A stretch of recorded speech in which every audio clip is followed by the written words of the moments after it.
Assalamualaikum warahmatullahi wabarakatuh. Pada video ini, saya akan melanjutkan penjelasan pada video sebelumnya.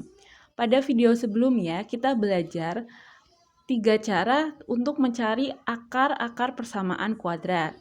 Sedangkan pada video ini, kita akan belajar mencari hasil jumlah dan kali dari akar-akar persamaan kuadrat. Pertama-tama, kalian harus ingat kembali bentuk umum persamaan kuadrat. Selanjutnya, kalian ingat cara ketiga untuk mencari akar-akar persamaan kuadrat pada video sebelumnya adalah menggunakan rumus kuadratis.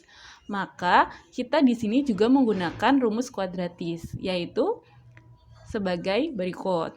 Bagaimana dengan rumus jumlah akar-akar persamaan kuadrat? Maka, kalian harus ingat bahwa pada persamaan kuadrat memiliki dua buah akar yang sering kita sebut x1 dan x2. Maka dijumlahkan x1 dan x2. x1-nya dan x2-nya merupakan rumus kuadratis. Dijumlahkan, kemudian setelah dijumlahkan nantinya akan diperoleh x1 ditambah x2 sama dengan negatif b per a.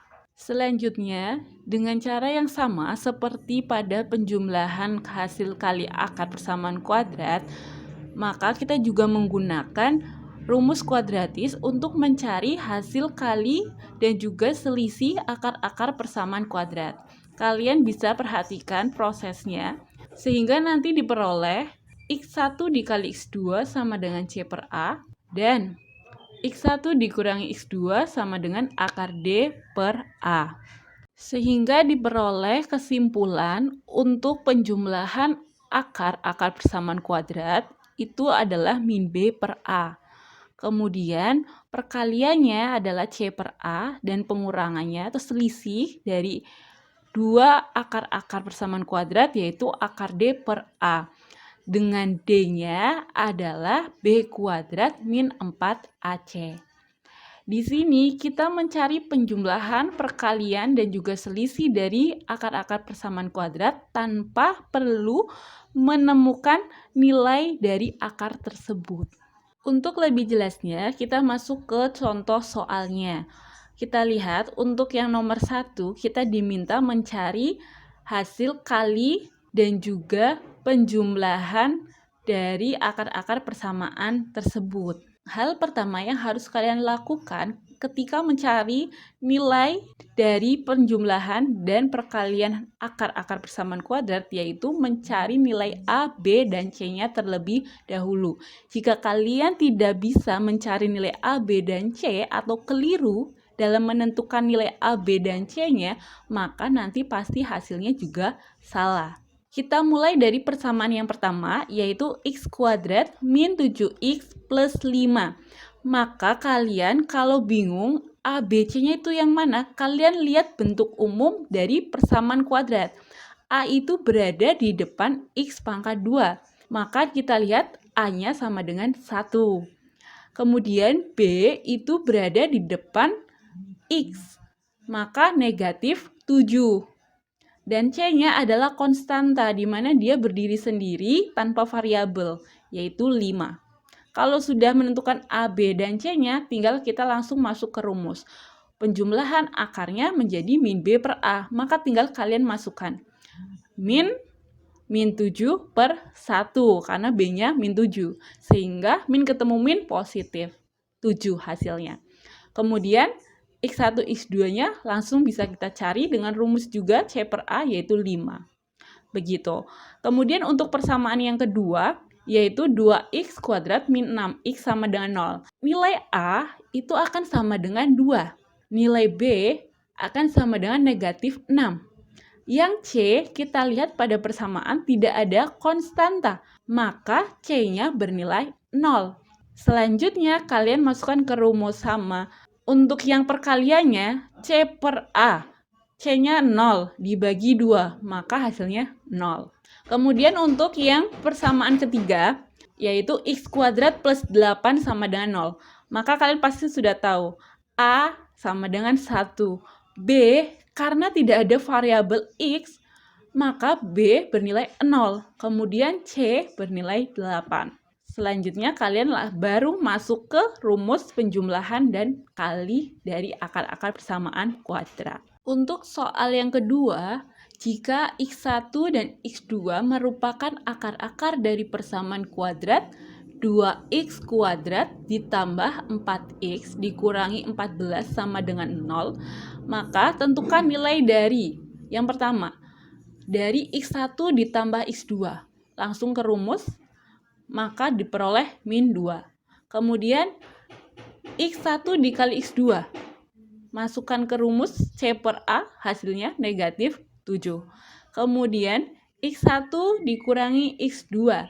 Masukkan ke rumus akar D per A, diperoleh 4 akar 2. Kemudian yang keempat adalah mencari nilai X1 kuadrat ditambah X2 kuadrat. Untuk mencari nilai ini, kita gunakan cara X1 ditambah X2 dikuadratkan dikurangi 2x1 kali X2. Kenapa bisa seperti itu? Dimulai dari penjabaran dua buah akar yang dikuadratkan.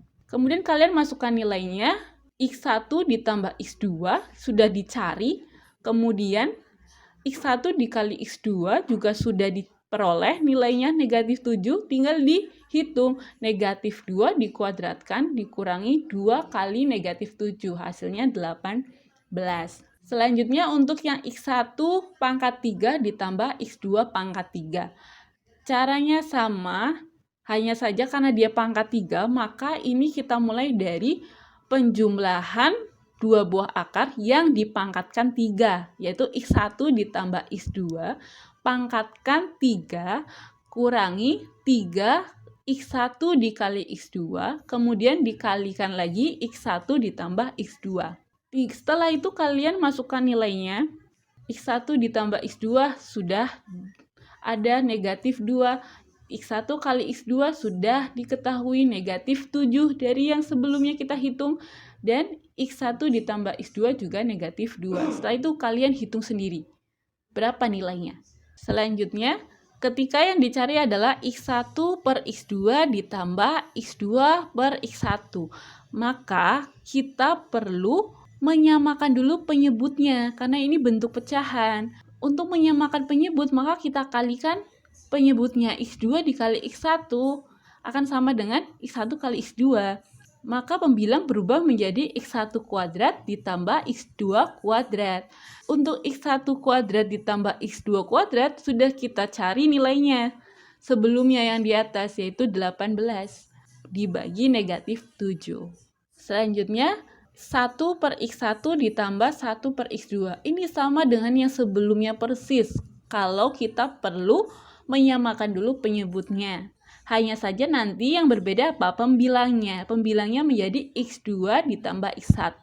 Tapi Bu, yang diketahui kan X1 ditambah X2.